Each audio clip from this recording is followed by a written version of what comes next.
Թուրքիայից ուղերձ է հնչել, Էրդողանը նորից խեղաթյուրել է պատմությունը, խմբագրել է այն եւ իրադարձությունները կապել մասնավորապես առաջին աշխարհամարտում տեղի ունեցած ապստամբությունների հետ, այսինքն ասած ինչպես շտկել իրավիճակը, եթե տեսնում ենք, որ իշխանություններն էլ կարծեք այս նույն օրակարգին Հայաստանի իշխանությունները մաս են դառնում իրենց տեղ-տեղ լռությամբ, անգործությամբ եւ տեղ-տեղ անատամ հայտարարություններով։ Այո, այսօր Էրդողանը ցավակցեց հայերին, բայց միաժամանակ այդին ցավակցության մեջ թուրքական պատմությունը խեղաթյուրող նարատիվը տարածեց, թե իբր հայերն ապստամբել են, այն դեպքում, երբ որ ցեղասպանագետները եւ հայոց պատմությունը ուսումնասիրող անձիկ վաղուց են նկատել, որ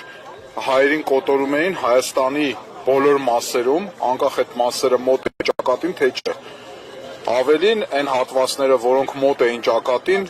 կորուստները հայերի ավելի քիչ էին եւ նույնիսկ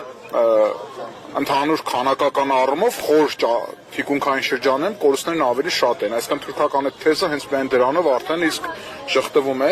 գաղտնիք չէ Էրդողանի քաղաքականությունը թուրքական պանօսմանիզմի նույնիսկ նեո-օսմանիզմի քաղաքականությունն է առաջ տանում,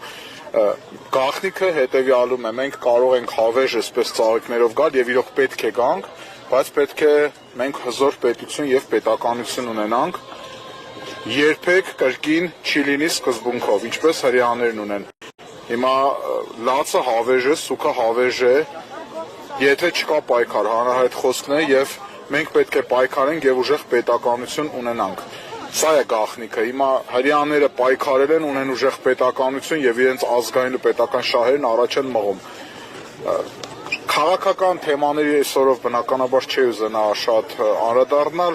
Հայաստանի Հանրապետության ուղղակի իշխանությունների քաղաքականությունից է բխում նաև թուրքական աշխարհի այս մոտեցումը այս ամեն ինչի վերաբերյալ։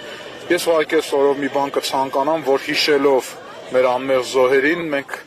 ցավոք հնարավոր է դատապարտված լինենք այս ամեն ինչի կրկնությանը։